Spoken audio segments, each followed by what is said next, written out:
Muito bom que você está aqui, que alegria te receber para essa noite, para esse tempo de aprendizado. A gente está comemorando e aproveitando esse mês que a gente tem o Dia da Consciência Negra, para a gente aprender um pouco mais sobre a história do cristianismo e das suas relações com o continente africano, a cultura africana. A gente tem muito a aprender hoje.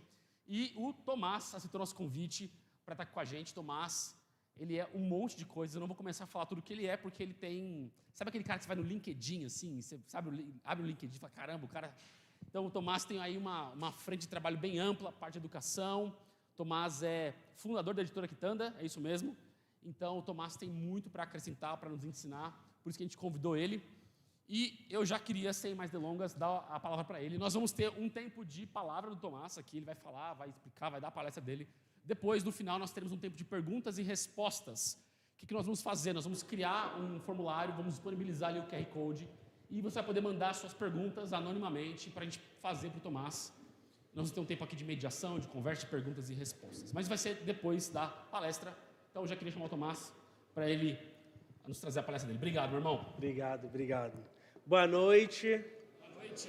Quando a gente vai numa comunidade cristã, a gente sempre tem que... tem uma dificuldade, não é a palavra, ficar escolhendo a palavra. Tem outros que falam graça e paz, tem outros que é paz do Senhor, tem outros que é só boa noite, né? Mas assim, boa noite para quem é de boa noite, paz do Senhor para quem é de paz do Senhor, né? Meu nome é Tomás Camba, eu sou angolano, eu gosto de me apresentar como um angolano pelo mundo, porque é isso que eu vivo fazendo, perambulando daqui e dali. E aí é uma alegria imensa estar aqui em São Carlos. Já passei muito por essa região, mas nunca estive propriamente em São Carlos. Então é uma alegria imensa estar aqui nessa noite com vocês para compartilhar um pouco daquilo que é os princípios do Reino de Deus. E eu queria que você baixasse sua cabeça e vamos orar. Senhor nosso Deus, quero te agradecer por esse bate-papo aqui entre os irmãos. A tua palavra nos ensina, né, que quão bom e quão suave é que os irmãos vivam em união. E nós queremos pegar essa unidade que só é possível através da graça, através da morte e da ressurreição de Cristo.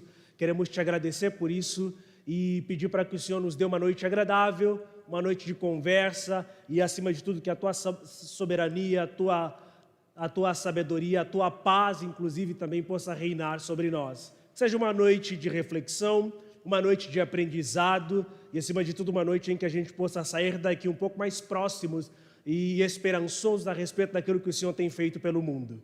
Então, nos ajude, caminha com a gente, que seja uma noite de edificação. Essa é a nossa oração, em nome de Jesus. Amém.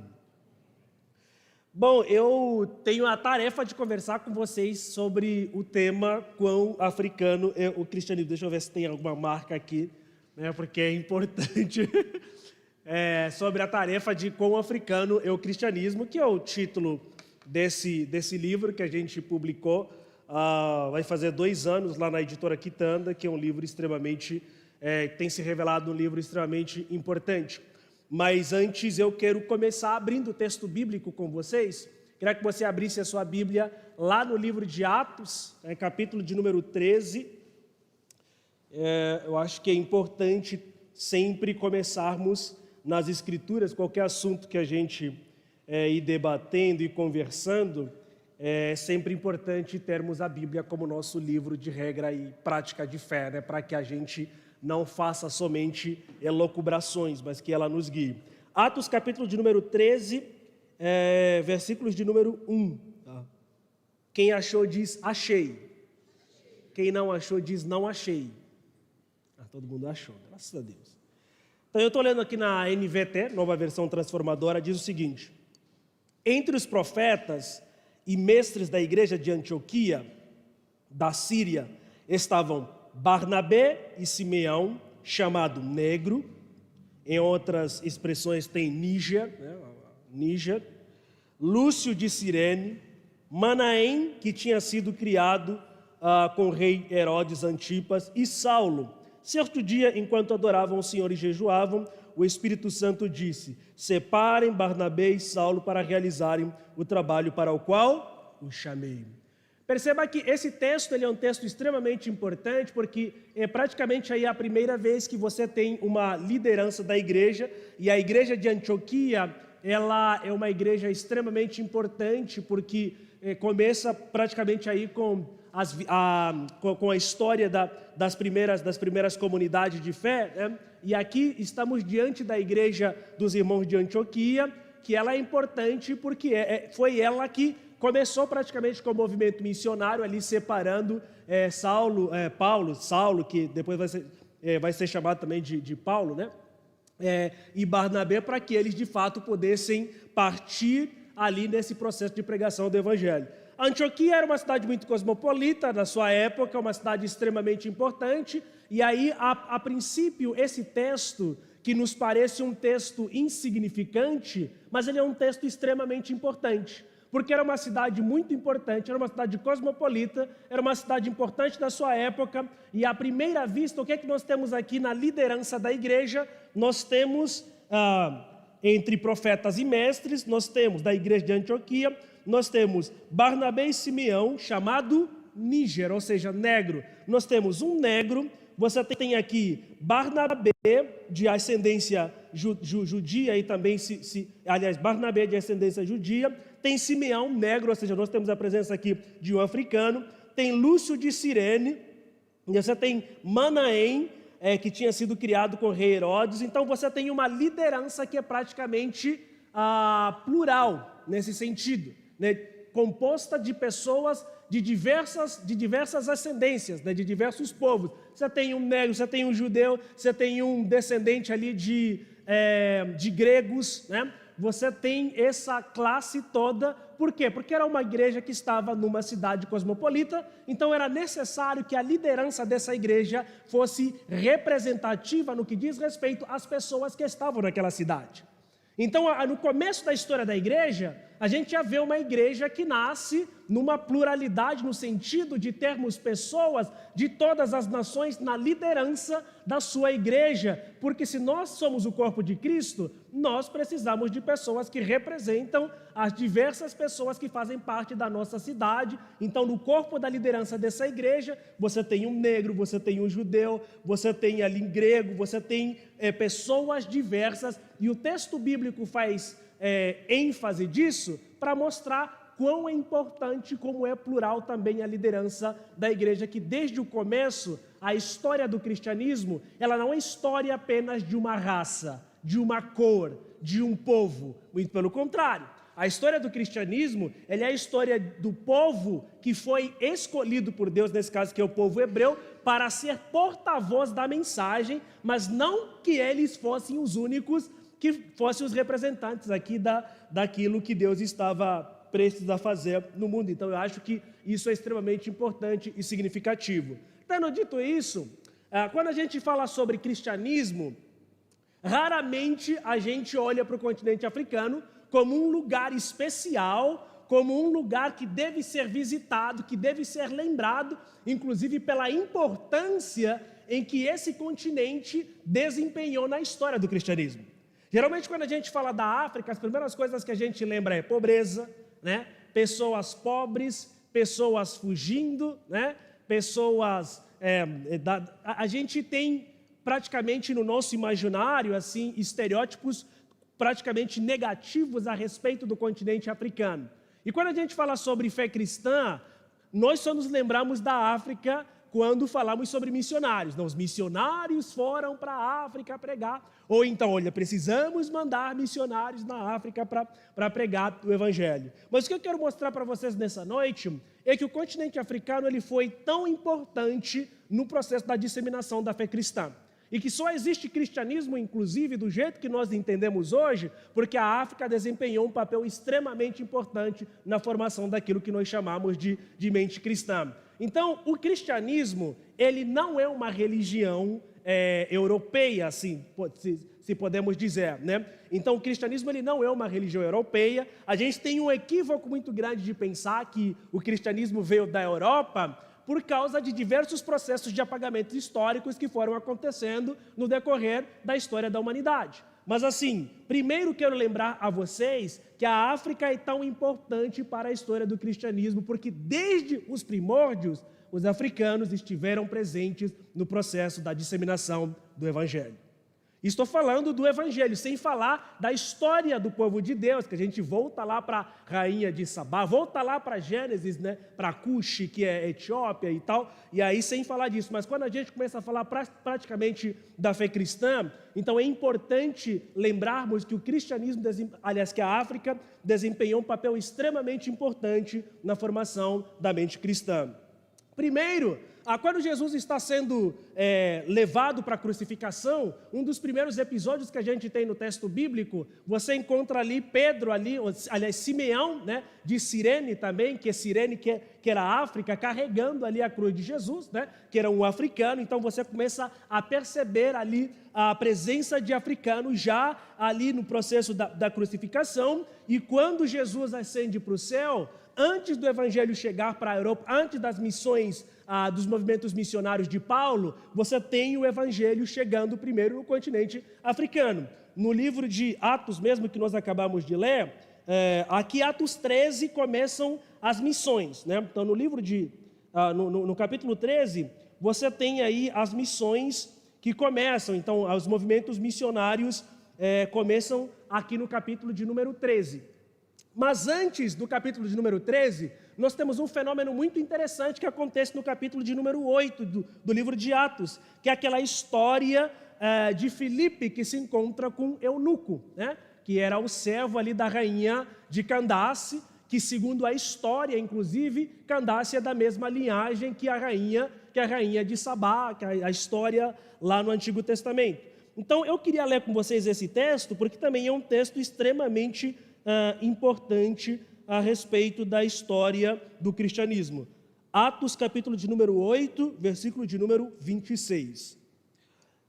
Bom, diz o seguinte: um anjo do Senhor disse a Filipe: vá para o sul, para a estrada no deserto que liga Jerusalém a Gaza, né? Nesses dias ali conflito entre Israel e Palestina, né? Independente de quem você esteja torcendo, nós precisamos orar para que haja paz no mundo, né? Isso é o mais importante. Filipe partiu ao encontro no caminho de um alto, e encontrou no caminho, um alto oficial etíope, o eunuco responsável pelos tesouros de Candace, rainha da Etiópia. Ele tinha ido a Jerusalém para participar da adoração e estava no caminho de volta, sentado em sua carruagem. Lia em voz alta o livro do profeta Isaías. Então o Espírito disse a Filipe: aproxime-se e acompanhe a carruagem. Filipe correu até a carruagem, ouviu o que o homem lia, o profeta Isaías, e perguntou: o senhor compreende o que lê? O homem respondeu: como eu posso entender sem que alguém me explique? E convidou Filipe a subir na carruagem, sentou-se ao seu lado, enfim, conversaram, e aí depois o eunuco fala, né, o que impede que eu seja batizado? Por que essa cena é extremamente importante, irmãos? Porque a gente começa a ver aqui a introdução do evangelho no continente africano. Ela acontece ainda no capítulo de número 8 do livro de Atos, e no capítulo de número 13 em diante, é ali onde nós temos os relatos das viagens missionárias de Paulo para a Europa. E a gente precisa entender que até Paulo começar o exercício das suas viagens missionárias, passaram-se ali um período de 14 anos, desde a conversão até ele começar a agir de fato. Então o que nós temos aqui é uma amostra de que o evangelho já tinha ido até o continente muito antes ainda de ir para a Europa, né? Então a gente começa a perceber exatamente isso de maneira mais prática, né? Pelo menos por causa das viagens, se a gente for olhar para as viagens missionárias de Paulo, então estão acontecendo aqui antes da viagem missionária de Paulo. E tem um detalhe extremamente importante: esse responsável da corte de Candace, ele lia o texto de Isaías, o que pressupõe um tipo de conhecimento a respeito da adoração que se prestava ao Deus de Israel. E ele voltava de Jerusalém à adoração, o que pressupõe também que esse era um processo que era realizado de maneira constante. Então, não existe aqui um desconhecimento a respeito da natureza do Deus de Israel, ao que nos parece, aqui pelo povo da Etiópia, pelo povo africano, porque nos parece que é uma prática que era feita aqui de maneira constante, né? Então você começa a perceber que o evangelho ele chega no continente africano, né? Ele tem as suas raízes no continente africano muito antes da modernização, muito antes aqui do Renascimento, muito antes das expansões europeias colonialistas. O evangelho já tinha a sua presença ramificada no continente africano. Então isso é muito importante a gente saber. E um pouco mais para frente, logo no primeiro século, você começa a entender um pouco mais que os principais pensadores do primeiro ao quarto século, que nós chamamos na teologia, também na filosofia de patrística, a maioria deles eram pensadores africanos, né? Então você tem Atanásio, você tem Clemente de Alexandria, você tem Orígenes, né? Um deles que é muito conhecido, que é o Santo Agostinho, né? Santo Agostinho de Hipona, eram pensadores africanos e eles foram extremamente importantes nesse processo de estabelecimento da fé cristã, tal qual nós conhecemos hoje.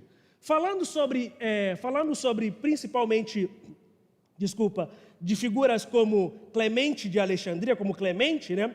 Clemente tinha uma erudição muito grande, tem um livro de Clemente muito legal, eu acho que é contra os acadêmicos, eu não lembro exatamente, mas tem um livro dele muito, Exortação aos Gregos, chama o texto, né?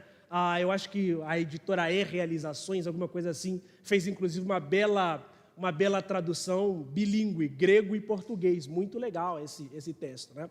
Então, Clemente era um grande erudito, né, que estava ali defendendo exatamente a fé cristã, que era uma figura extremamente importante a respeito da defesa da fé cristã. Você tem a figura de Atanásio também. Atanásio vai lutar, inclusive vai defender a fé cristã contra os arianos, né, contra a doutrina herética de Ário, que dizia praticamente que Cristo não era Deus, ele estava abaixo de Deus, e se ele é filho de Deus, não pode ser Deus. Então você tem essa briga a respeito da doutrina da Trindade, e Atanásio é importante porque escreve grandes tratados a respeito da doutrina da Trindade, um dos principais defensores da doutrina da Trindade, mostrando que Cristo é Deus, né? É o Filho de Deus, mas também é Deus. Então nós cremos em Deus Pai, Filho e Espírito Santo. E aí, inclusive, através dessa defesa feroz da fé cristã, Atanásio vai ser conhecido, vai ser chamado, vai ser apelidado pelos seus oponentes em uma espécie de detratação de o anão negro, né? Então ele vai ser descrito como anão negro, porque ele era negro e baixinho. Então, como uma forma de zombá-lo, então ele foi inclusive apelidado de o anão negro. Então você tem essas figuras que são figuras extremamente importantes. Orígenes, que vai ser conhecido ali como um dos principais estudiosos a respeito da exegese, né? Então, se nós temos os pressupostos de exegese, dali a questão das interpretações do texto ali, é através de Orígenes, né? Então, e outros pensadores que nós temos ali. Então, eles eram pensadores africanos que ajudaram, de certa forma, nesse processo de sistematização das doutrinas cristãs, tal qual nós conhecemos hoje. E por que eu estou dizendo isso? Por que você está dizendo isso, Tomás? Por que isso é importante? Isso é muito importante, irmãos, porque isso muda muita coisa. Isso muda a maneira como a gente enxerga o continente africano. E eu acredito que a maioria de vocês nunca ouviram, inclusive, falar a respeito desses pensadores, pelo menos do jeito que eu estou trazendo aqui, mostrando a africanidade deles e mostrando como que o cristianismo já esteve presente no continente africano, teve as suas raízes também no continente africano, antes mesmo da expansão europeia. Mas por que isso acontece? Então eu quero mostrar aqui alguns pressupostos do porquê que talvez isso acontece. Por que vocês não sabem disso? Primeiro, quando a gente estuda a história da igreja, a gente dá um salto gigante até a Reforma Protestante. Então a gente ignora, né? Reforma Protestante é 1517, né? Muito tempo depois. Então a gente ignora ali um período de praticamente 1000 anos da história do cristianismo. Então, o nosso recorte, quando a gente estuda a história da igreja, é isso, né? A Reforma Protestante, Lutero e pronto, né? E aí veio Oicos, né? Enfim, né? E toda a sorte de igrejas que existem hoje, né? Mas assim, não é bem assim, né? Então você tem algo acontecendo incrível no continente africano. De 1100 a 1200, você tem em Lalibela, inclusive o auge na Etiópia, através do rei Lalibela, você tem a escultura, aliás, os templos escavados na rocha. Não sei se vocês já ouviram falar sobre isso. Aí no final, no intervalo, dá para projetar. A gente consegue projeção? Consegue, né? Não? A gente consegue alguma projeção? Não, acho que não. Isso foi gafe minha, então tudo bem. Mas depois vocês podem colocar, inclusive na internet, né, os templos de Lalibela, que são templos na Etiópia, que foram escavados na rocha.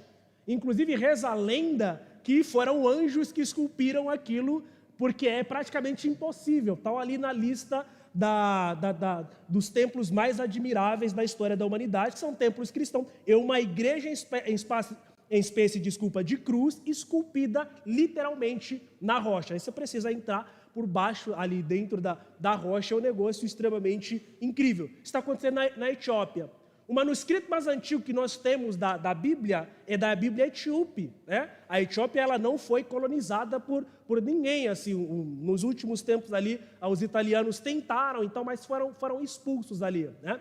Então você começa a perceber que a presença da fé cristã no continente africano, ela é antiga. Então, puxa vida, por que a gente não fala sobre isso? Por que a gente olha para a África como um lugar que precisa sempre ser colonizado, como um lugar que precisa sempre de ajuda, do que necessariamente ir para a África, olhar para a África como um lugar de conhecimento riquíssimo, inclusive ao se tratar da fé cristã, que tem muito a nos ensinar. Afinal de contas, o Evangelho chegou lá, muito primeiro do que em muitos lugares. Então é necessário que a gente comece a mudar essa maneira de enxergar a realidade do continente africano. Então esse é um dos primeiros equívocos, né? Primeiro, quando a gente estuda a história da igreja, a gente faz um salto muito grande e vai apenas para a reforma protestante.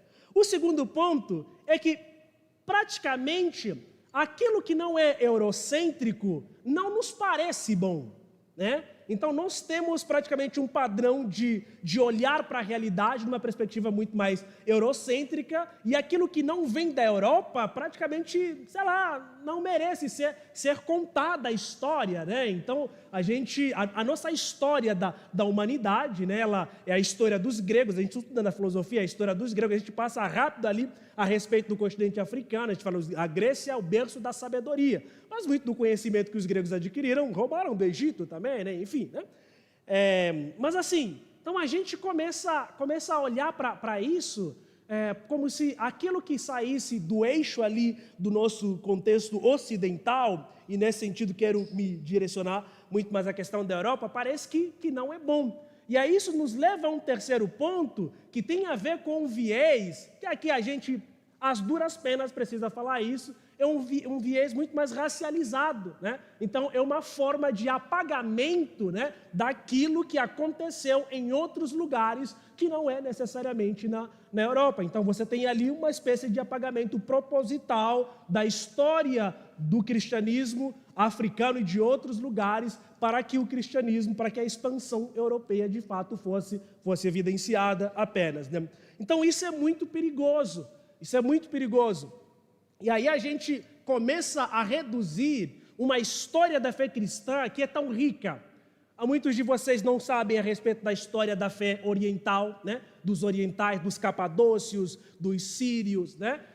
Dos próprios egípcios, os coptas. Muitos de nós não sabemos. Se você ir para uma igreja ortodoxa, por exemplo, copta, a maneira de adoração é diferente.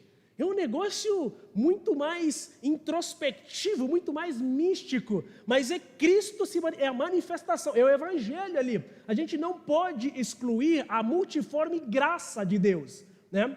E quando Deus cria a humanidade, né, Ele já abre esse leque, porque a ideia de Adão, por exemplo, né, a humanidade, o Adão ali que representa a humanidade, né? Adão, a raiz hebraica de Adão, ela dá a abertura para a cor entre o marrom ao vermelho.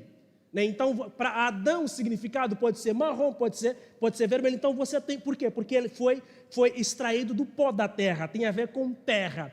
Então, isso já nos diz muito quando Deus cria a humanidade. Então, Deus cria uma humanidade que não é única, mas é uma humanidade multicolor nesse sentido, né? Por quê? Porque ele foi criado segundo a imagem e semelhança de Deus. Porque quando a gente olha para um Deus, Deus ele não tem forma. Então, por que Deus estaria apenas se manifestando de um único jeito, nesse sentido, quando eu falo a respeito da coloração, né? Então, o próprio Deus, ele abre o leque quando ele vai falar a respeito da criação. Aliás, quando ele vai tratar a respeito da criação. E é interessante que, se Adão, que significa humanidade, a raiz pode ser traduzida como pó da terra marrom, vermelho, sei lá, claro, mas pó da terra de maneira geral, isso no começo, no Éden. Quando a gente olha para a história da redenção, no novo céu, na nova terra e na nova Jerusalém principalmente, o que é que João fala? Esse que vi povo de todas as raças, de todas as tribos, de todas as línguas e de todas as nações. Então o propósito de Deus sempre foi plural nesse sentido, sempre foi diverso, não apenas olhar para um tipo de povo. Deus escolhe o povo hebreu como mensageiro, não para que o evangelho simplesmente fosse para... Não, eles eram os porta-vozes, para que através dele, bem-aventuradas seriam todas as nações da terra. Essa é a promessa de Deus a Abraão. Não, só vocês serão bem-aventurados. Não é isso. Não, por meio de você, ou seja, você é um mero mensageiro. Você leva a mensagem. Por isso é que você vê Abraão dando dízimo para Melquisedeque, que é rei de Salém, que vai ser chamado de sacerdote do Deus Altíssimo. E pensa, puxa vida, ele é rei de Salém, em Gênesis, já está sendo chamado de sacerdote do Deus Altíssimo. Então pressupõe-se que outras pessoas já tinham contato com Deus. Então a adoração a Deus não deve ser vista como exclusividade nossa, como exclusividade de um só povo. Tá? Então isso é extremamente importante, a gente precisa se lembrar disso, porque aí a gente começa a desfazer alguns mitos, e a igreja ela precisa começar a pensar a respeito dessa realidade, principalmente quando a gente fala sobre o continente africano. Tá? Então, quando a gente pensa no continente africano, a gente só pensa em coisas negativas, a gente não pensa nos aspectos positivos, né? A gente sempre quer evangelizar o continente africano, mas não sei se vocês sabem, hoje em dia o continente africano é um dos continentes com maior população cristã no mundo, né? Então isso é importante. E o cristianismo é tão religião de matriz africana como qualquer outra religião, né? Então a gente precisa olhar para isso, porque o cristianismo também teve as suas raízes no continente africano. E quando a gente como igreja, quando nós como igreja não falamos sobre isso, quais são as consequências imediatas disso? As consequências são, né, a gente começa a dar vazão a pressupostos que evidenciam o racismo, a exclusão, né? Então a gente começa a dar vazão a isso, e aí a nova geração de pessoas pretas, por exemplo, acaba perdendo a sua identificação também com o cristianismo, porque entendem que o cristianismo é a religião do branco opressor. Mas eu acredito que quando as pessoas caem nisso, estão caindo numa falácia produzida novamente para apagar a belíssima história do cristianismo. Então a gente está comprando de novo um erro, para que a gente apague a belíssima história do cristianismo. Porque, na verdade, aquilo que chegou com a expansão europeia, a partir ali do século XII, século XIII, aquilo não era o cristianismo, né?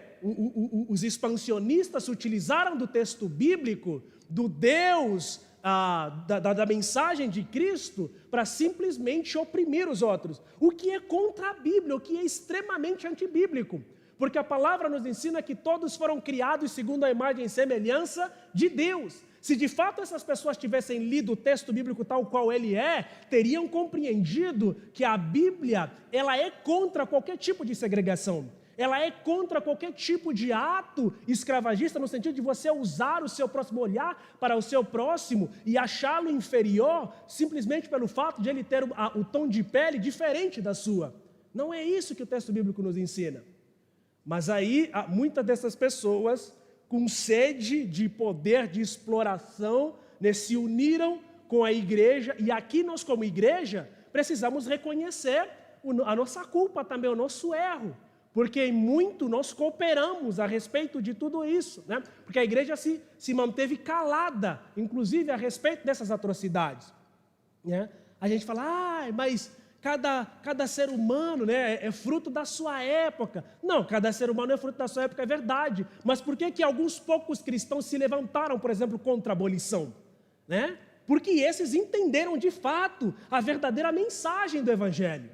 Então, quando o Evangelho nos alcança, as escamas dos nossos olhos são removidas a ponto de perceber que em Cristo somos um. Não há grego nem judeu, não há servo nem nada disso. Somos um apenas em Cristo. Essa é a nova sociedade que está sendo criada em Cristo. Esse é o corpo de Cristo, né? É um corpo que é completamente diverso. Então a igreja precisa assumir o protagonismo nesse sentido, de conversar sobre isso. E eu fico muito feliz de estar aqui tendo essa oportunidade de conversar com os irmãos. Há 2 semanas atrás, eu estive junto com a Jacira, que é autora de um livro também que está ali, O Estigma da Cor, né? Então eu trouxe alguns livros aí, depois os irmãos podem comprar também. Nós estivemos na Igreja Batista Nações Unidas, que é a igreja do pastor Luiz Saião, não sei se alguns de vocês já ouviram falar. E aí estivemos lá também conversando sobre racismo, e aí uma pessoa falou, puxa, eu estou há 40 anos na igreja, e eu nunca ouvi falar sobre isso. Falei, pois bem, é o momento de falarmos sobre isso. Por que a gente tem medo de falar? A gente tem medo de falar pelo fato de nós sermos taxados, né? Hoje em dia é tudo isso. Não, perspectiva ideológica. Não, eu sou conservador. Não, eu sou progressista. Não, cara, eu estava conversando com o Vinícius e a Marília. Eu gosto de dizer que, como cristãos, deveríamos ter uma capacidade melhor de responder às demandas do nosso mundo, porque o cristianismo, porque o texto bíblico, ele nos oferece uma visão mais abrangente da realidade. Toda a leitura que a gente faz ideológica da realidade, ela é uma leitura míope, ela é uma leitura limitada da realidade. Ela é uma hermenêutica limitada da realidade. Por quê? Porque nós estaremos fazendo uma leitura da realidade a partir do nosso pressuposto, da nossa cosmovisão pecaminosa. E nós não podemos nos esquecer que o pecado nos cega, ele nos torna míopes, mas a partir do momento que a gente lê a realidade a partir do óculos do texto sagrado, a gente começa a entender, puxa vida, a vida é muito mais complexa do que uma simples categoria, por exemplo, de progressista, de conservador, de sei lá o que mais das quantas. A realidade, ela é muito mais complicada do que isso.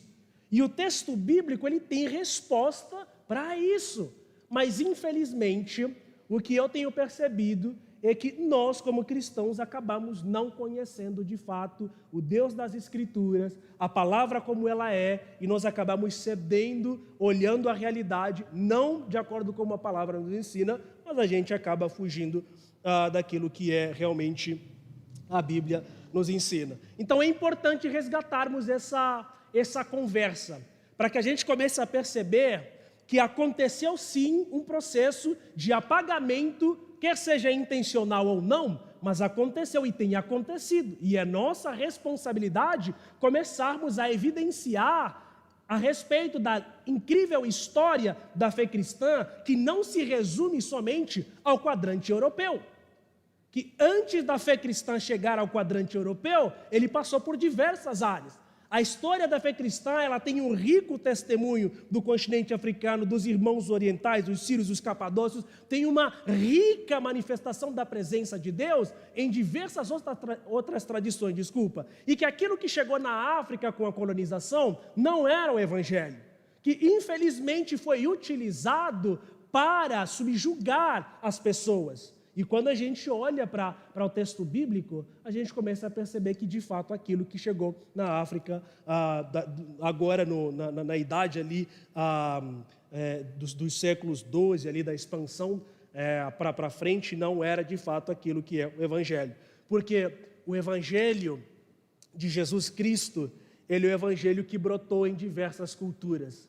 Então, quando eu cheguei no Brasil, isso lá pelas bandas de 2011, eu falava assim para as pessoas, até hoje eu falo, inclusive tem um vídeo no meu Instagram que é bem engraçado, que é sobre isso, porque eu falava para as pessoas, lá em Angola, eu sou de Angola, porque a gente também tem esse equívoco, falar lá na África. Não, a África é diversa, meus irmãos. É diversa. São muitos países, com suas culturas, inclusive, também diferentes, né? Por mais que todos nós sejamos irmãos, né? Mas assim, tem culturas diferentes, porque antes da chegada do europeu, eram diversos reinos, que depois na conferência ali de Berlim foi de fato dividido ali, aqueles quadrantes, né? Que não se aplicam necessariamente, mas enfim, né? Mas assim, a África não é uma África única, não, é uma África plural. É claro que dentro dessa pluralidade existe uma unidade. Existe ali uma manifestação da tradição cristã, aliás, da tradição africana. Mas eu gostava de falar para as pessoas o seguinte, né? Aliás, gosto de falar para as pessoas o seguinte. Lá na minha igreja, em Angola, toca um batuque. Aí as pessoas, puxa, a igreja toca batuque? Eu falei, sim, na minha igreja toca batuque. Por quê? Porque o batuque é uma expressão cultural, é uma manifestação cultural africana que não tem absolutamente nada a ver com religiões de matriz africana somente. Né? A religião de matriz africana acontece aqui no Brasil. Então é a mesma coisa. Você vai na discoteca, sei lá, o pessoal não toca órgão lá antigamente, enfim, não toca guitarra lá na boate? Toca, ué. Só toca na igreja? Não. Entendeu? Então é a mesma coisa. Então batuque, a gente toca lá o batuque, dança no nosso batuque, né? E os cultos do continente africano, minha gente, são lindos, incríveis, animados, alegres. É a manifestação de Deus. Eu sempre digo, eu sou de uma igreja batista, né, tradicional. Mas o pessoal dança. Imagina uma pentecostal, então, né? O negócio é complicado, né?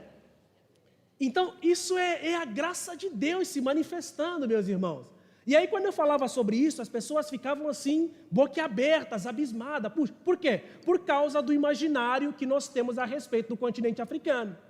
Então, quando a gente fala, por exemplo, sobre a questão das religiões de matriz africana, é importante a gente falar sobre elas, elas são religiões de matriz africana, mas elas não são necessariamente religiões africanas, por isso é que elas são religiões de matriz africana. Eu sempre gosto de falar que, do jeito que a configuração da Umbanda, do Candomblé, não estou falando nada contra o pessoal, mas a configuração que tem aqui não é a mesma configuração que tem lá.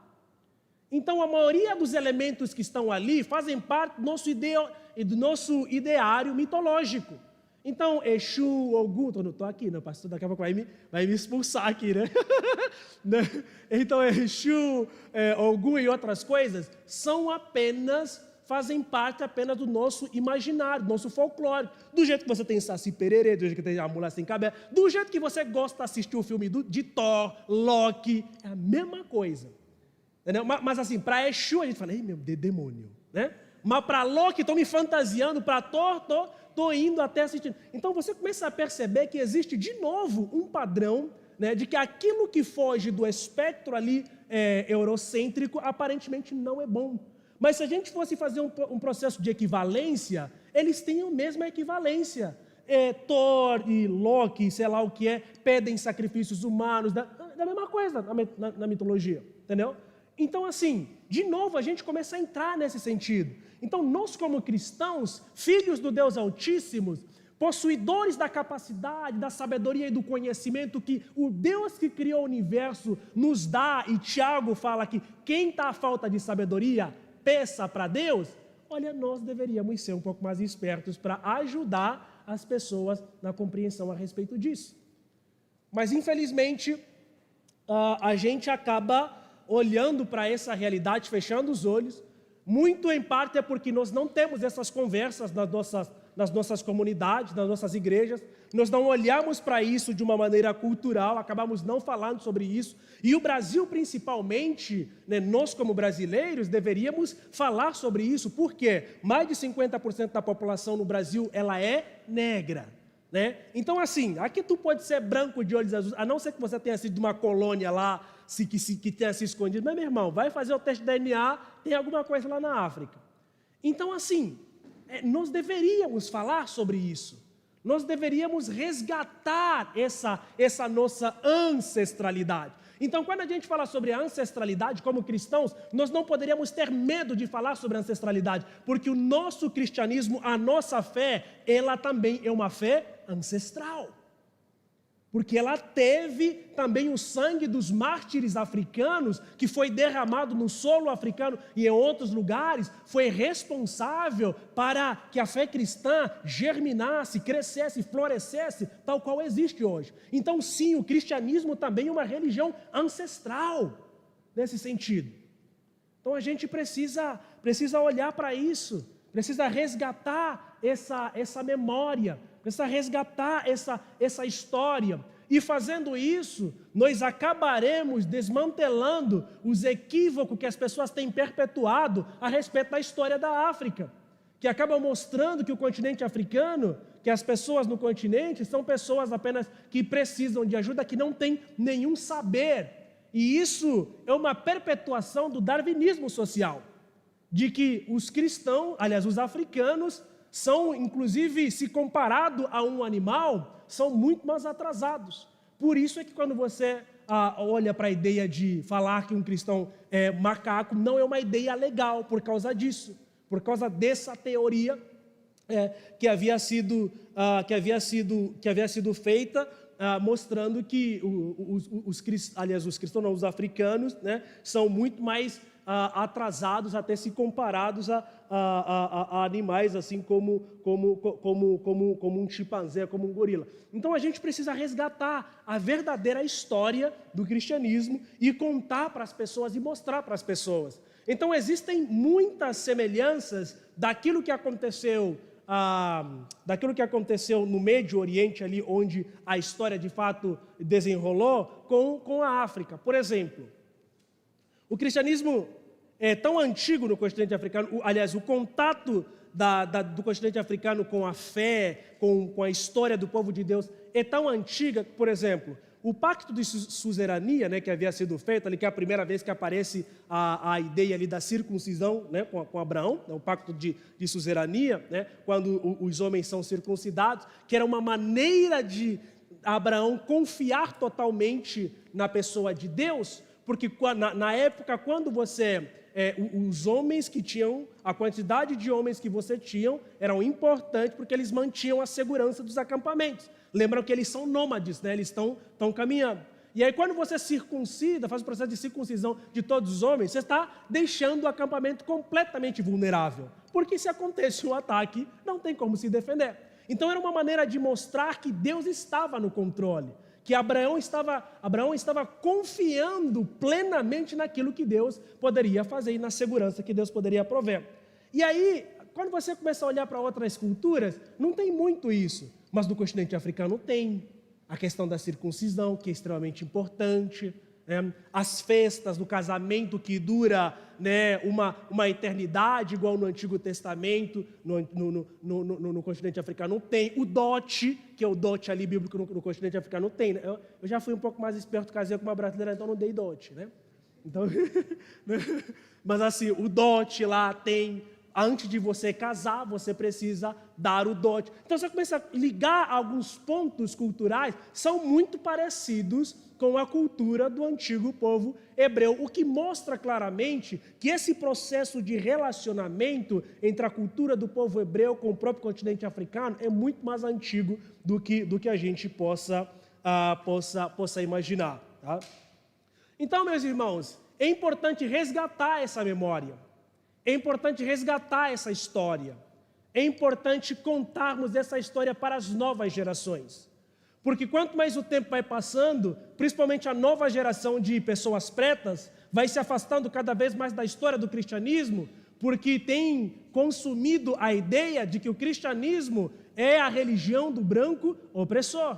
Mas, na verdade, meus queridos irmãos, o cristianismo chega no continente africano muito antes da expansão europeia. Então, nós precisamos resgatar essa história e mostrar que a história do cristianismo é muito mais bela do que qualquer outra coisa. De que aquilo que chegou com a colonização não era o cristianismo de fato como nós conhecemos, como as escrituras sagradas nos revelam. E é nosso papel. Toda vez que a gente cala, toda vez que a gente se cala, toda vez que a gente não conversa sobre essa questão de perspectiva racial, sobre o racismo, é uma maneira, de novo, de perpetuar o apagamento da história de pessoas pretas, da história dos pensadores africanos, na história da humanidade. E, quiçá mesmo, das lideranças africanas para o crescimento do cristianismo. Então, como igreja, precisamos resgatar essa memória.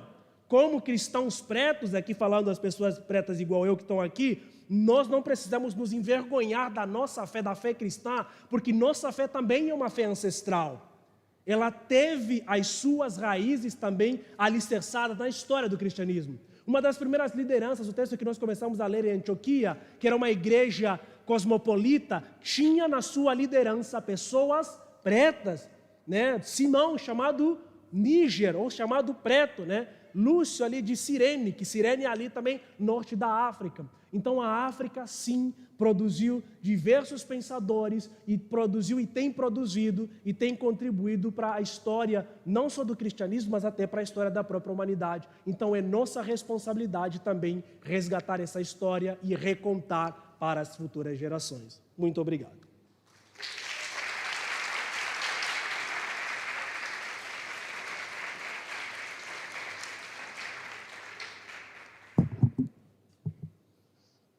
Obrigado, Tomás. Fica, se quiser sentar um pouquinho e dar uma descansada. Vou sentar.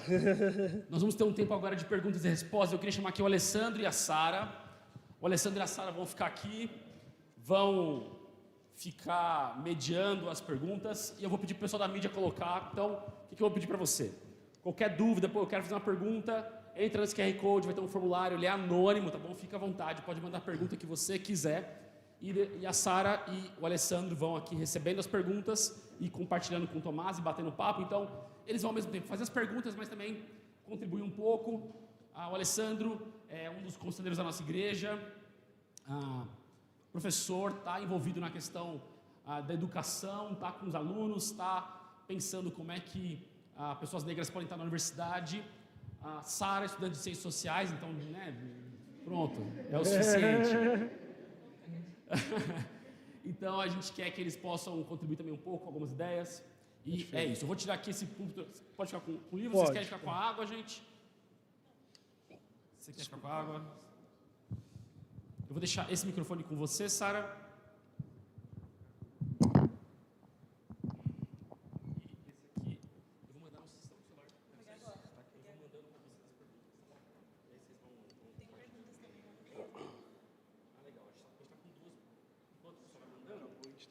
Opa, obrigado. Vocês querem mandando as perguntas? A gente já tem duas engatilhadas aqui para a gente começar esse papo. Deixa eu mandar aqui para vocês.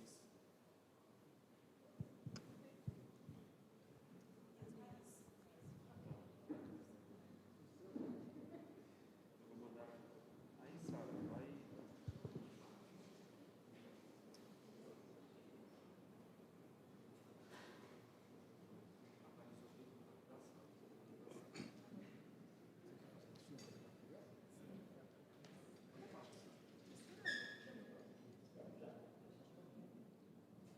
Não chegou.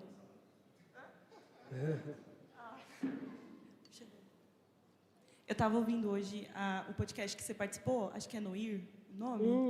E você comentou lá que você morou na região do Campo Limpo. Eu sou de Taboão da Serra. Olha só, lá, e quando olha eu ouvi, só. eu falei, meu Deus. É nós da quebrada.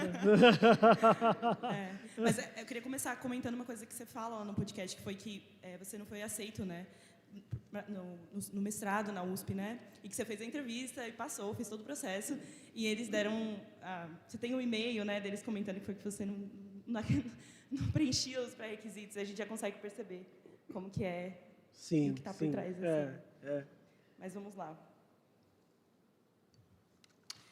Quero te agradecer, né, por estar aqui. Boa noite a todos. Muito obrigada pela presença de vocês também.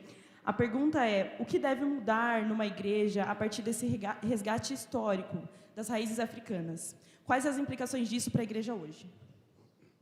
Boa, boa. Eu acho que uma coisa que deve mudar, assim, de maneira imediata, é não tornar esse assunto, por exemplo, principalmente o assunto, isso está muito atrelado com o assunto do racismo, por exemplo, né? Então, eu acho que o assunto do racismo ele não deve ser um assunto velado na igreja. Não, ele não deve ser aquele assunto proibido, né? Então, a gente precisa falar a respeito disso, né?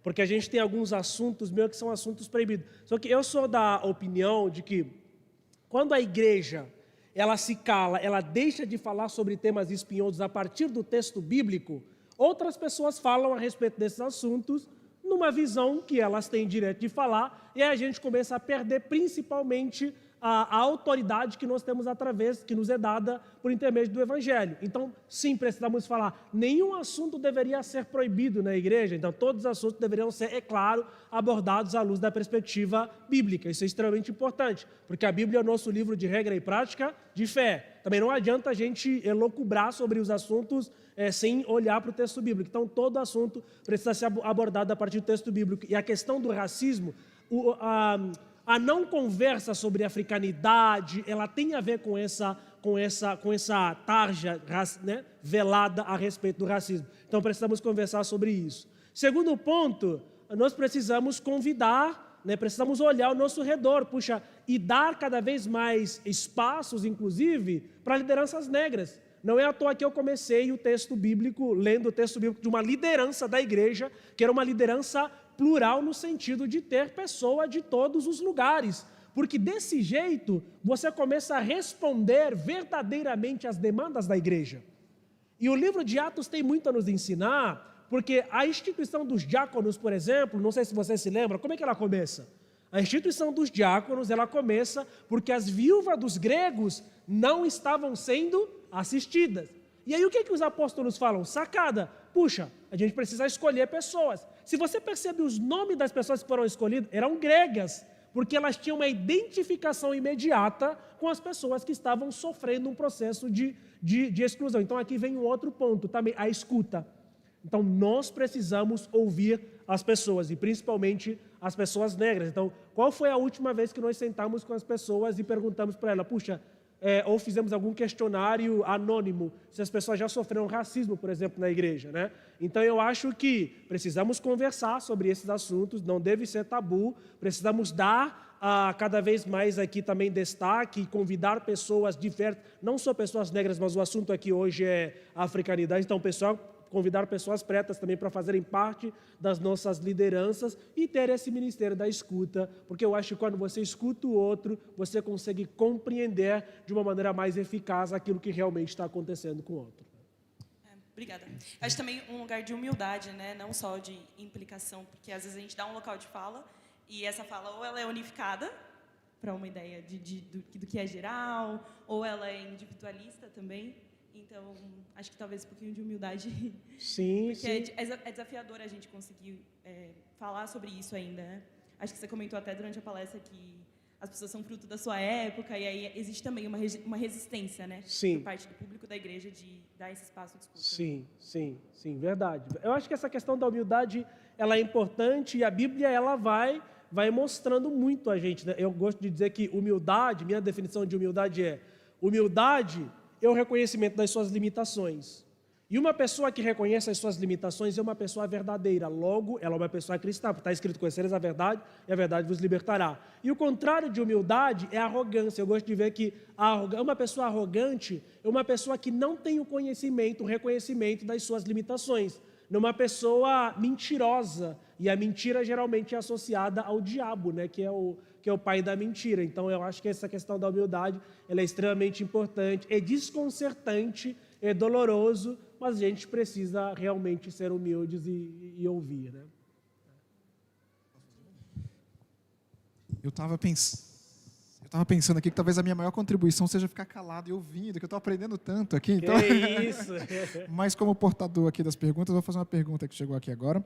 É mais conhecida a raiz do cristianismo no norte da África, que tinha relações intensas de comércio e a viagem com o Oriente Médio, a Etiópia, com a própria igreja ortodoxa. Mas qual é a história da África subsaariana? Temos histórias e evidências do cristianismo chegando em países da região antes da colonização europeia? Então, pensando na África subsaariana agora. Sim. As maiores evidências que nós temos, assim, em termos de fatos históricos, escavações e tudo e muito mais, elas têm realmente a ver com o norte da África, mas é importante ressaltar que ali abaixo do Saara, ali os núbios e tal, você já tem ali uma presença forte. E esse ponto é extremamente importante, por quê também? Porque quando a gente começa, de novo também, nós somos especialistas em separar a África quando nos convém. Né? Quando nos convém, não, mas é no norte da África, ali tem Marrocos, Tunísia, pessoas... Não. Aí, beleza, a gente é especialista em separar nesse sentido. Né? Mas a África, ela é a África. Né? Então, você tem a questão da própria Etiópia, né? Que a Etiópia ela é de sua predominância de pessoas pretas e às vezes a gente gosta de separar para mostrar que o norte da África ele é muito mais embranquecido do que necessariamente o restante da África. Assim, questões mais de escavações arqueológicas, no sul ali da África nós não temos muitas evidências, mas nós temos evidências culturais, né? Nós temos muitas evidências culturais. Então, como a questão das próprias línguas maternas, né, que puxa, né, que é Yesu, que é Issa, que é quase a mesma pronúncia ali de Machia, né, que é do hebraico. Você tem as tradições no sul do continente que são muito parecidas com as tradições,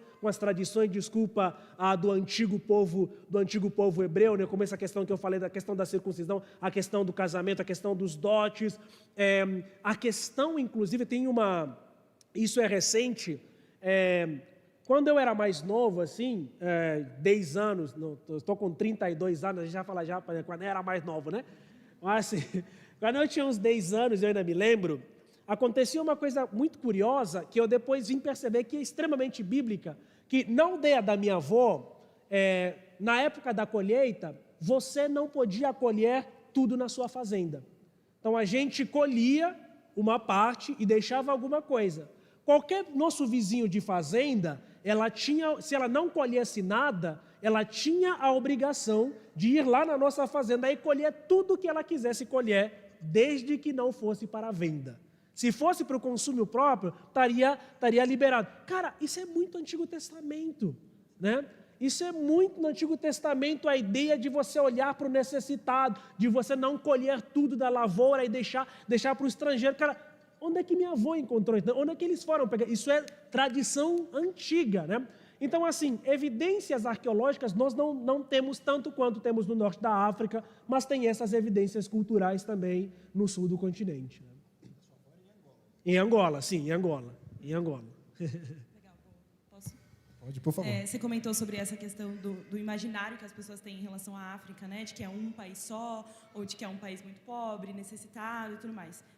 Partindo dessa linha que você comentou na palestra, qual é o papel da igreja brasileira nesse processo de desmistificação do imaginário africano? Então, da gente conseguir, talvez sem pisar lá, pensar sobre o que é a África, para além dessa unificação. Isso é muito difícil, assim, esse é um papel complicado demais. Mas eu acho que uma das maneiras que nós temos de fazer isso, por exemplo, é ir para o continente, não com o intuito de ensinar, mas com o intuito de aprender, de ver o que está acontecendo lá. Então, isso pode abrir completamente a maneira de enxergarmos a realidade. Porque a gente sempre vai para o continente com o pressuposto de, não, vamos evangelizar, né? Até alguns pastores aí, YouTube, não, lá na África, né? Os bruxos voam. Tem vídeo no YouTube dos caras falando essas coisas. Eu falo, meu Deus do céu, né? Onde é que esses caras foram tirar isso, né? E aí reforça essa ideia, quando a gente olha muito para a pobreza, reforça essa ideia de que a África é um continente amaldiçoado, daquela ideia famosa de a maldição de Caim ou a maldição de Cã. Só que as pessoas se esquecem, por exemplo, que algumas pessoas acabam tendo uma ideia esquisita e bizarra, e eu acho que até demoníaca isso, né? De que a pele escura, né, do africano, ela é fruto do sinal que Deus colocou em Caim. Só que, gente, a marca de Caim, a marca que Deus colocou em Caim, se a gente usar minimamente a cabeça, a mente, a gente vai perceber que a marca que Deus colocou em Caim não é uma marca negativa. Foi uma marca positiva, no sentido de protegê-lo para que ninguém o matasse. Cara, Deus estava protegendo ele. Ele fala, olha, eu coloco uma marca para que as pessoas que encontrarem você não te matem. Aquilo era uma proteção em termos da barbárie que havia cometido e um sinal da graça e misericórdia de Deus. E a graça e misericórdia de Deus não deve ser confundido com um sinal negativo, né? Então é muito mais sinal positivo no sentido de Deus, inclusive, dar ali a oportunidade de manifestar desde já a graça dele. Tá? Então eu acho que ir para o continente com o intuito de aprender, de intercâmbio, de troca de experiências é importante. Minha esposa, a primeira vez que ela foi para Angola, ela ficou abismada assim. Quando eu me preparei para fazer uma trollagem nela. Quando o voo estava aterrissando no aeroporto de Luanda, eu falei, olha o leão, eu falei, cuidado que aqui tem muito leão. Aí ela, meu Deus, cadê? E aí, tipo, o avião aterrissou, e aí a gente já descendo, eu falei, cuidado, tem muito... E aí ela se tremendo toda, e eu dando risada. Quando ela percebeu que eu estava trolando, foi aí que as escamas caíram dos olhos dela, e ela percebeu como o imaginário das pessoas pretas no Brasil, e não só, tem sido muito danificado. Porque ela não teve o tempo de raciocinar que nós estávamos no aeroporto. Que aí, entendeu? Nós estávamos no aeroporto. Por mais primitivo que fosse o lugar, estávamos no aeroporto, gente. Não tem leão naquele lugar, né? Então eu acho que essa ideia de se desarmar, de ir para o continente e aprender, eu acho que é um papel que a igreja pode exercitar. Trazer pessoas do continente, não só levar pessoas, mas trazer pessoas do continente para falar, para a gente aprender do jeito que eu estou aqui fazendo, né? Eu acho que é importante também para começar a repovoar esse imaginário que a gente tem a respeito do continente africano. Tem uma pergunta aqui. Como podemos tratar e cuidar de pessoas que sofreram racismo, mesmo que seja eu a pessoa que vai cuidar e tratar dessa pessoa, ou uma pessoa branca? Como uma pessoa branca pode tratar e cuidar de uma pessoa que sofreu um racismo, pensando no contexto do pastoreio, no contexto do discipulado? Sim, legal, excelente a última pergunta. Essa pergunta é muito sensível e eu acredito que a grande diferença, pelo menos no meu ponto de vista, que deve haver entre a luta antirracista cristã e a luta antirracista não cristã é que nós, como cristãos, prezamos pela reconciliação. O nosso ministério deve ser o ministério da reconciliação. A gente precisa unir e não separar. Então, nesse sentido, a gente tem que ir através das lentes do Evangelho e enxergar, primeiramente, que nós somos cristãos e a nossa identidade ela é redefinida a partir do momento em que Cristo habita em nós. Né? Eu sou uma nova criatura. Né? A minha identidade não está nas minhas origens, não está no tom de pele que eu carrego, mas está na renovação que Cristo faz em mim ao habitar em mim. Então isso é extremamente importante. Quando eu começo a perceber isso, eu começo a enxergar além do pressuposto da cor. Não que isso não seja importante, mas eu começo a enxergar além. E eu começo a entender que o meu irmão, que é branco, ele pode sim exercer o ministério da consolação, porque como cristãos, maior é aquele que habita em nós do que aquele que habita no mundo. O Espírito Santo tem a capacidade de nos dar a sabedoria para que o ministério da reconciliação e o acolhimento aconteça independente da cor, do gênero, independente disso. Então nós precisamos entender isso, né? Que o Espírito Santo é aquele que habita em nós, que traz esse ministério da reconciliação. E nesse sentido eu sou muito fã e sigo muito mais na linha do Martin Luther King, né? Que por mais que ele era uma pessoa que lutava em prol dos direitos, ele é uma pessoa pró-reconciliação. Porque, infelizmente também, e aqui, eu como pessoa preta, eu entendo, que eu vou falar uma coisa que a gente precisa enxergar com muito cuidado. A minha luta para falar sobre o racismo não é uma luta violenta, de quebradeira, de separação. Não, eu não devo ter amigos brancos e tal, pessoas pretas não devem... Não é nesse sentido. No entanto, eu entendo completamente a dor e a angústia das pessoas que não são cristãs, que se posicionam dessa forma. Mas não é o meu caminho. Mas não é a maneira como eu escolho lutar. Mas pelo fato de eu ser uma pessoa preta, eu entendo essa dor. A gente entende a raiva, a angústia, a gente entende. Inclusive, nós como cristãos precisamos usar a nossa fé para acolher primeiro essas pessoas, porque precisamos entender que o pecado cega as pessoas, né? Porque o racismo, além de ser crime, ele é pecado. E, na minha opinião, no meu ponto de vista, a categorização do racismo como pecado é muito mais pesada do que a do crime. Porque quando você peca, a consequência imediata do pecado é a condenação eterna. Então, se não há resgate da salvação em Cristo Jesus, cara, você pode pagar, vai na cadeia. Não estou menosprezando, estou aqui conversando entre a gente. Mas assim, a restauração, quando você olha para a ideia de pecado, eu acho que ela é muito mais pesada, porque ela é uma ofensa contra Deus.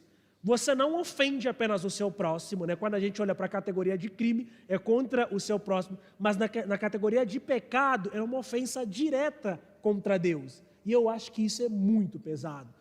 Então eu acho que como cristãos, independente, né, se você é uma pessoa branca que está acolhendo, ore, né? Se coloca no lugar da brecha para que o Espírito Santo te use. E nós precisamos entender que a nossa identidade vai além do tom de pele que nós carregamos como cristãos, né? Que a nova criação que o Espírito Santo está promovendo dentro da gente, ela é importante para que haja reconciliação entre a gente. Muito bom, obrigada. Muito incrível. Eu acho que isso é contracultural, mas também é muito revolucionário, né? É um tipo de revolução que foge da norma, mas tem muito a contribuir para transformar e quebrar esse estigma, né, que as pessoas têm. Aqui tem uma pergunta, e foi uma das coisas que a gente comentou no convite, né, para a palestra, de falar que na África a gente tem cores, sons, vibrações. Então, os países africanos, eles têm muitas danças, diferentes ritmos na adoração. Pensando nisso, como que o cristianismo africano incorpora essa arte no momento do culto? E como é a experiência corpórea na adoração? Fala um pouco sobre a música também. Legal. O culto africano, a experiência de adoração africana, ela é uma experiência muito corpórea. O corpo, ele é importante na adoração africana. E aqui, de novo, você tem uma semelhança também com a adoração oriental, por mais que não é nesse sentido mais rítmico, né? Mas o judeu, o oriental, eles têm muito essa movimentação, né? Como eu diria, eu esqueci esse ritual, ele é muito ritualística, né? E a gente precisa ter cuidado de falar sobre algumas palavras. Quando a gente fala sobre ritual, a pessoa já... né? Calma, né? O Espírito Santo está ali em você, né? Relaxa, né?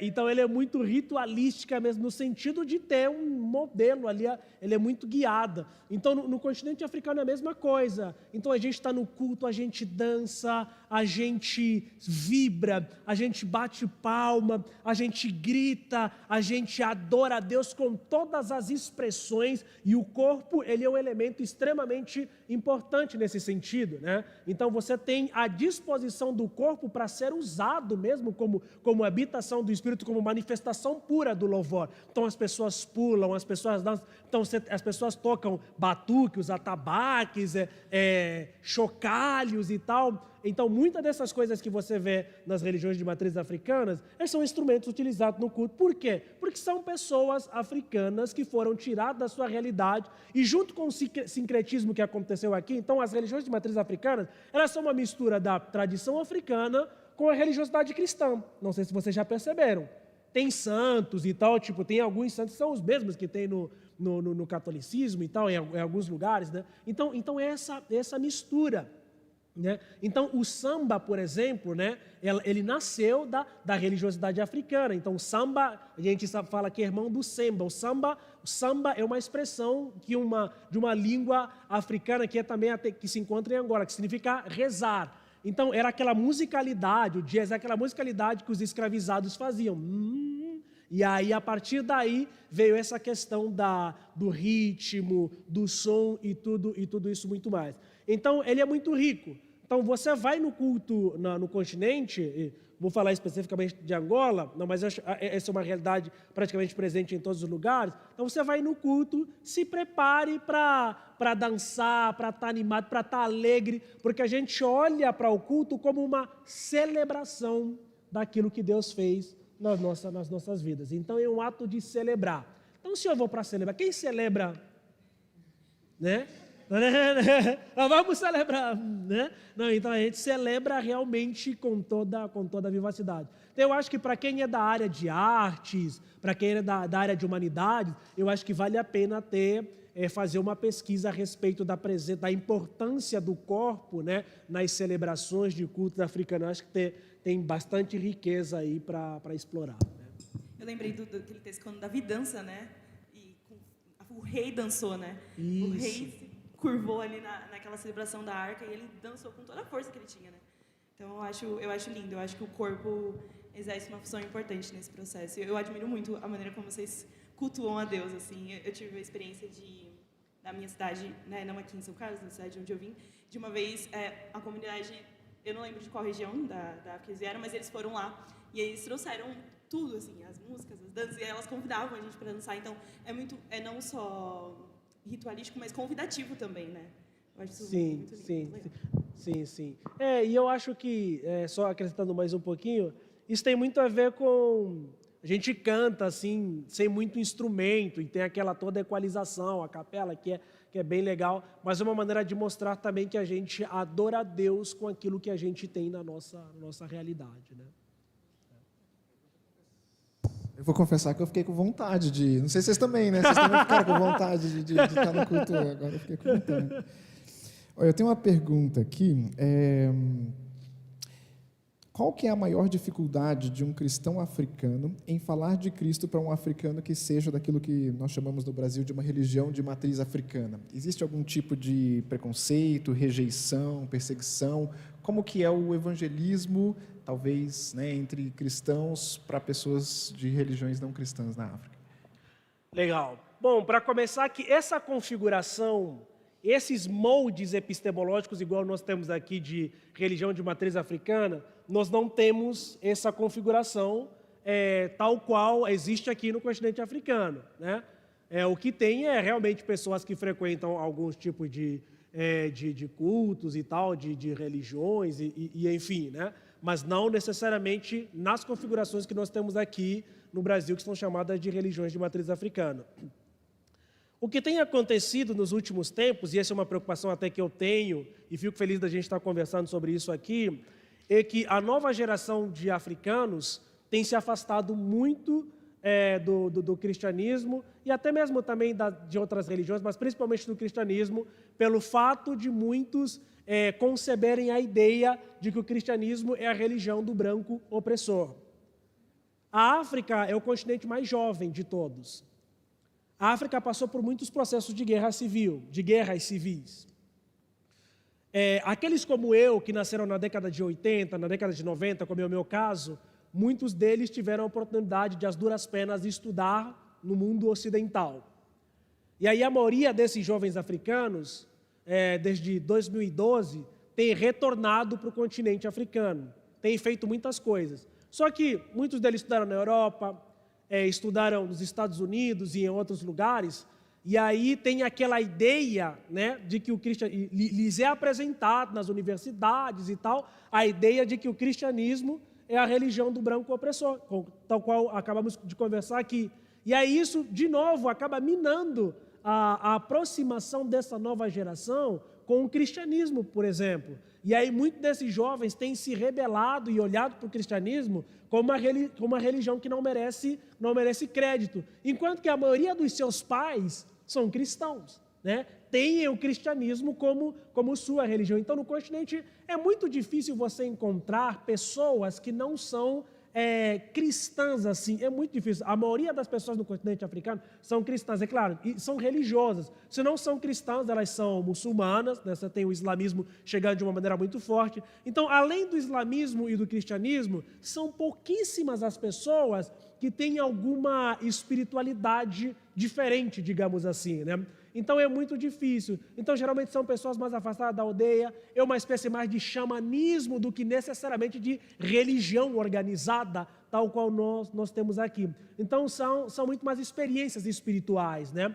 Então eu acho que a diferença, a grande dificuldade que a gente tem tido no continente africano de conversar com pessoas não cristãs é que elas tenham ido muito mais para o caminho do racionalismo, do ateísmo, do que necessariamente para outro tipo de religião. Mas eu tenho uma dúvida, vou acrescentar Pode, essa pergunta? pode. É porque eu acredito que quando as pessoas têm essa resistência em compreender a fé cristã a partir só do branco opressor, é por causa do curso da história, né? Sim. O curso da história não há como negá-lo nesse processo que, de fato, dizimou e acabou com o continente africano. Você acha que existe alguma estratégia que é muito do que o seu livro trata, né? Do que a palestra vem tratando, mas de uma estratégia mais prática de conseguir falar, olha, eu entendo, a história, de fato, o curso da história mostra isso. Sim, mas a fé cristã é muito mais do que isso. Sim, sim. Você sim. diria, como que você diria, assim? Sim, não existem. Em Angola, por exemplo, a gente acaba trabalhando muito com o processo de fundação da nação angolana. Angola é um país muito novo, se tornou independente em 1975, de Portugal. Então, até 1975, Angola ainda era uma colônia portuguesa. Tá bom? Então, enquanto o Brasil, a Brasil se tornou independente ali em 1800 e... A proclamação da República é agora já, né? Enfim, independência é 7 de setembro, né? Então, Angola se tornou só em 1975. Então, tipo, ontem. Até ontem, Angola ainda era uma colônia de Portugal. E a maneira prática que a gente tem utilizado para conversar com essas pessoas é mostrando que o verdadeiro evangelho desempenhou um papel muito importante e que esse papel é visível como? Foram as igrejas que construíram escolas, né? Foram muitos missionários que construíram escolas, os próprios líderes angolanos, que são os pais fundadores da nação, que trabalharam em prol da libertação de Angola da opressão de Portugal, foram educados nas escolas das missões evangélicas, tiveram educações cristãs. Então, a igreja protestante, de maneira geral, ela desempenhou um papel de empoderar o preto local para que ele tivesse escolaridade e conseguisse por si próprio ali caminhar. Os principais hospitais que existiam na época da colonização eram hospitais de protestantes. Então a gente tem utilizado essa estratégia mostrando que o cristianismo desempenhou um papel, o verdadeiro cristianismo, né, desempenhou um papel extremamente importante na educação do preto local. Enquanto que os exploradores chamavam do preto de indígena, né? As missões olhavam para eles. Então, meu avô, por exemplo, estudou até o 4º ano, sabia ler e escrever, era o único preto da aldeia que sabia ler e escrever, e não lhe foi permitido mais que estudasse até o ensino médio. Mas a igreja ajudou ele, e ele era a pessoa que dava aula para outras pessoas. Então, enquanto que os portugueses não aceitavam que ele participasse de determinados círculos, mas a igreja o apoiou no sentido de ele ser um professor e tal. É tanto que na minha família, quem não é batista não vai para o céu, né? Então, por causa disso. Então, a gente tem utilizado essas estratégias de mostrar de maneira prática o que de fato a igreja com o verdadeiro evangelho fez. E não a igreja que chegou com o evangelho deturpado, batizando as pessoas, mudando o nome das pessoas, e enfim, proibindo a cultura das pessoas, que de fato é a mazela que nós temos até hoje, né? Não, eu ia só dar um aviso, na verdade. Acho que a gente vai encerrar já, até para que a gente tenha tempo de quem quiser depois chegar um pouquinho mais perto do Tomás e conversar com ele e tudo, vai ser legal, né? Então, assim, a gente já está caminhando para o finalzinho. Eu acho que tem uma pergunta aqui, na verdade, que ele já acabou respondendo na sua última pergunta. Eu vou fazer uma pergunta que não está no script, é minha, na verdade, antes da gente caminhar para o encerramento. Eu fiquei pensando muito Brasil e África são muito próximos, de uma certa forma, né? Sim. Desde o processo de colonização do Brasil, então, o cristianismo chegou junto com as missões jesuítas, etc. Pouco tempo depois, nós tivemos o início da escravidão no Brasil, com a chegada de muitos escravizados africanos. E como a igreja, como o cristianismo já estava florescendo na África há muito tempo, eu fiquei pensando se nós temos algum registro de igrejas cristãs no Brasil que foram iniciadas por pessoas escravizadas trazidas do continente africano. Você sabe de alguma coisa? Foi uma dúvida que me pintou enquanto você estava falando. Ótimo. Eu não sei se temos algum registro, mas assim, o registro mais preciso que nós temos na história recente, olhando para essa questão de escravidão e de negros liderando, é do movimento pentecostal. Né? Então, o movimento pentecostal é extremamente importante na história da igreja independente, né?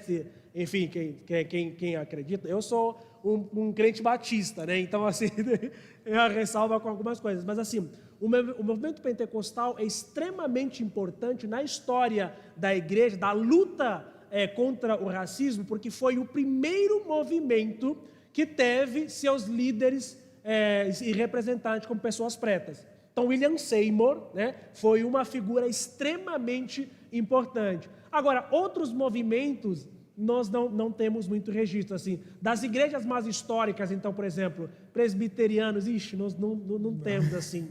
Batistas, né? A maioria dos presbiterianos, batistas, eram oriundos da Nova Inglaterra, então, que tinham um processo de abolição. Outros, inclusive, o Brasil foi um dos últimos a abolir. Lá nos Estados Unidos, quando já tinha feito a abolição, alguns pegaram as coisas e vieram para cá para aproveitar a última safra da escravidão. Então, você não tem muito, né? Os metodistas têm um registro de que muitos crentes metodistas brancos lutando realmente contra a questão da escravização, mas assim, registros de igrejas históricas, eu não sei. É uma pesquisa que vale a pena a gente fazer.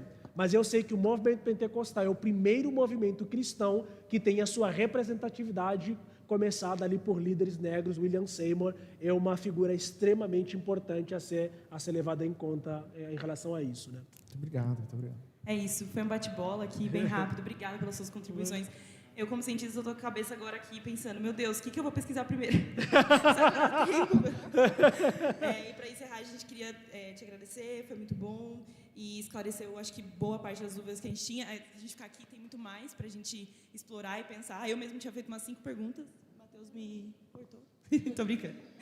E a gente queria saber se você tem algum louvor simples, alguma dança que você pudesse mostrar, ensinar para a gente. Poxa vida, olha, por isso eu não esperava. Olha, algum louvor, tem um louvor muito conhecido até no Brasil, que é Kakuli walisoka la Yesu. Não sei se vocês já ouviram. Kakuli walisoka la Yesu. Kakuli walisoka la Yesu. Kakuli, kakuli, kakuli. Que ninguém é igual a Jesus. Ninguém é igual a Jesus, né? Ninguém é igual a Jesus. Ninguém é igual a Jesus. Mas assim, o meu dialeto é só para falar com a minha avó, assim, né? A minha língua materna é só para falar com a minha avó. Então seria isso. Mas no YouTube vocês encontram boas referências. Mas assim, só para... Eu vou terminar aqui também. Quero agradecer muito, assim, o convite de vocês. E eu acho que foi um bate-papo muito, muito legal, muito enriquecedor. Obrigado pela oportunidade de conversar sobre esse assunto, que é um assunto extremamente importante. Tá? Então, acho que eu ainda vou ficar por aqui para a gente conversar. Queria muito recomendar também que vocês comprassem aí nossos livros. Esse, principalmente, com o africano e o cristianismo. Tem o Estigma da Cor, sobre racismo na igreja. Tem ali também a Ecobag, né, vocês podem comprar. Tem um livro infantil também sobre que ajuda a combater o racismo na igreja.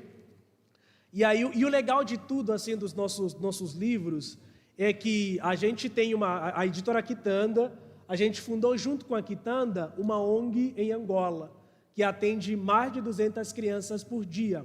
Nós somos uma empresa, visamos lucro, mas através do lucro que nós temos, nós investimos numa ONG que dá alimentação e educação para crianças. Você vai no nosso Instagram, você não vai encontrar muita coisa sobre essas crianças. Por quê? Porque nós não queremos atrelar a venda dos nossos produtos a essas crianças. Mas sempre que a gente tem a oportunidade de falar, a gente fala, porque é importante. Então, para cada livro que a gente vende, 10% desse valor a gente investe nesse projeto social que cuida ali de crianças, dando alimentação e educação gratuita lá na periferia de Luanda. Então, tá aí os livros, comprem, porque além de você edificar a sua vida, ter mais conhecimento, você também nos ajuda com o projeto lá em Angola.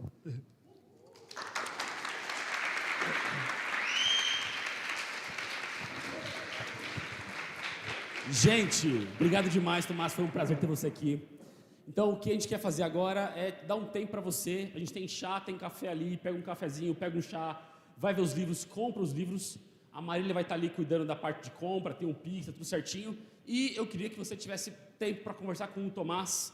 Nós também temos aqui o Godfrey, que é o nosso tesoureiro aqui da igreja, ele é de Gana. Nós temos o Valdemar, que é de Moçambique. Nós temos também alguns amigos que chegaram agora no final da palestra. Então, nós temos aqui a comunidade africana muito bem representada. A gente quer que você possa bater papo, fazer perguntas. Acho que o Godfrey deve lembrar alguma dança. O Godfrey dançou, teve um culto atrás que ele estava dançando. Então, o que o Tomás ficou devendo aqui foi um passinho de dança. O Godfrey vai ensinar pra gente aqui no pós-palestra, tá bom?